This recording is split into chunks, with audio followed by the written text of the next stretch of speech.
घना अंधेरा और सन्नाटा था। करण ने जैसे ही कदम आगे बढ़ाया, उसे लगा कि किसी ने पीछे से उसका नाम पुकारा। उसने पलट कर देखा, कोई नहीं था। लेकिन तभी ठंडी हवा की झोंके के साथ एक फुसफुसाती आवाज गूंजी, तुम्हें नहीं आना चाहिए था, अब लौट नहीं पाओगे। नमस्कार दोस्तों, राउंड अप हॉरर में आप सभी का स्वागत है। आज की कहानी काफी ज्यादा रोमांचक और डरावनी है, तो जल्दी से आप सभी अपने अपने हेडफोन्स लगा लो। तो बढ़ते हैं कहानी की तरफ बिना किसी बात के। करण एक युवा लड़का था जो शहर में रहकर पढ़ाई कर रहा था। वह एक निडर और जिज्ञासु स्वभाव का था, लेकिन उसे कभी कभी अपने साहसी स्वभाव की कीमत चुकानी पड़ती थी। छुट्टी में वह अपने गांव लौटा, जो घने जंगल के किनारे बसा हुआ था। गांव के लोग उसे जंगल के बारे में अजीब डर महसूस करते थे। उनकी मान्यता था कि उस जंगल में एक पिशाचनी का वास है जो रात को घूमती है और किसी को भी अपने जाल में फंसा सकती है। करण इन कहानियों पर यकीन नहीं करता था।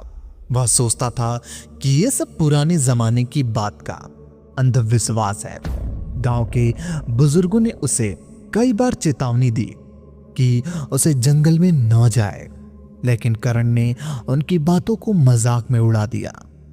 एक दिन करण के दोस्त ने उसे चुनौती दी कि अगर वह रात के समय जंगल में जाकर वहां मौजूद पिशाचनी को पेड़ से देख आए तो उसकी हिम्मत को स्वीकार करेंगे।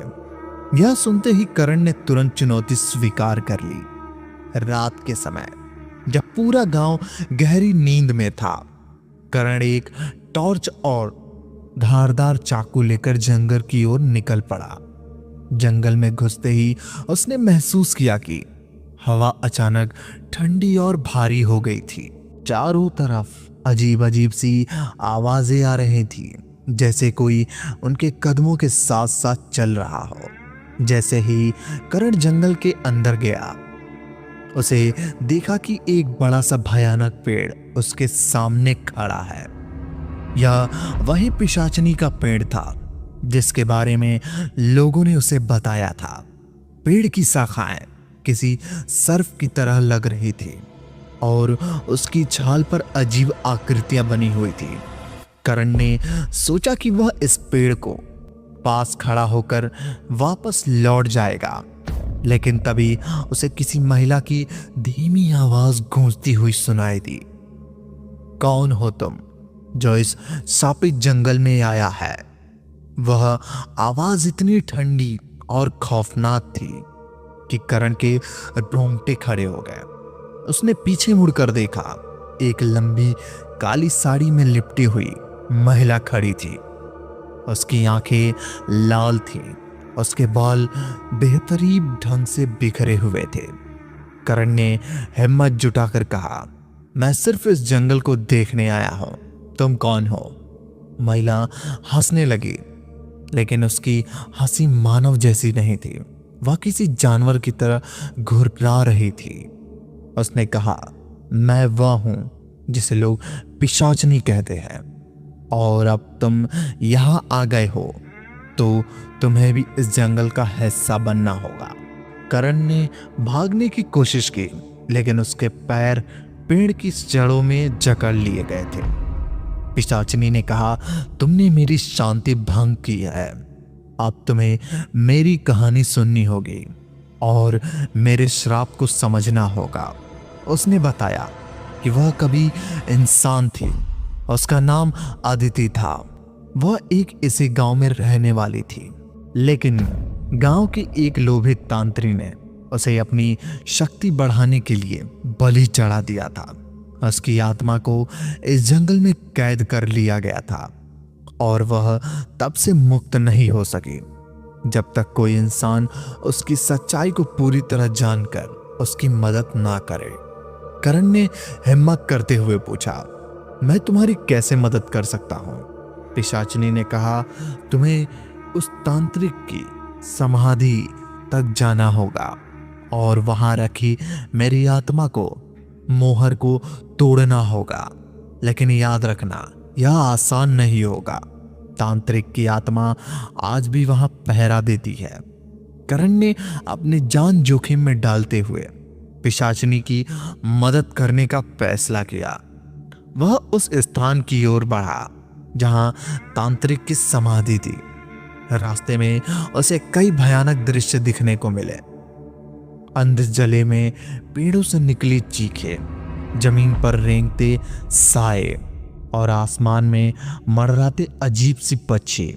जब वह समाधि के पास पहुंचा, उसने देखा कि वहां एक बड़ा पत्थर रखा था जिस पर अजीब से मंत्र लिखे थे। जैसे ही उसने पत्थर हटाने की कोशिश की, एक भयानक आकृति उसके सामने प्रकट हुई। वह तांत्रिक की आत्मा थी। उसने गुस्से से चिल्लाते हुए कहा, तुमने मेरी शांति भंग करने की हिम्मत कैसे की? यहां से चले जाओ वरना तुम मारे जाओगे। करण ने अपनी सारी हिम्मत जुटाई और तांत्रिक की आत्मा से लड़ाई की। वह मंत्रों की भाषा से चिल्ला रहा था और हर शब्द के साथ करण के आसपास की हवा भारी होती जा रही थी। लेकिन करण ने हार नहीं मानी। उसने समाधि का पत्थर हटा दिया और भीतर रखी मोहर को तोड़ दिया। जैसे ही मोहर टूटी, तांत्रिक की आत्मा जोर से चिल्लाई और हवा में घुलकर गायब हो गई। पिशाचिनी की आत्मा भी प्रकट हुई और उसने कहा, तुमने मुझे इस श्राप से मुक्त किया दिया। अब मैं हमेशा के लिए जंगल को छोड़कर जा रही हूं। तुम्हारा धन्यवाद। जब करण वापस गांव लौटा तो उसने देखा जंगल सामान्य हो चुका था। अब वह कोई डरावनी अनुभूति नहीं थी। गांव के लोग उसे बहादुरी के लिए प्रशंसा करने लगे। लेकिन करण जानता था कि उसने अपने जिज्ञासा की कीमत चुकाई थी, क्योंकि वह रात कभी भी दिमाग से नहीं निकल सकती।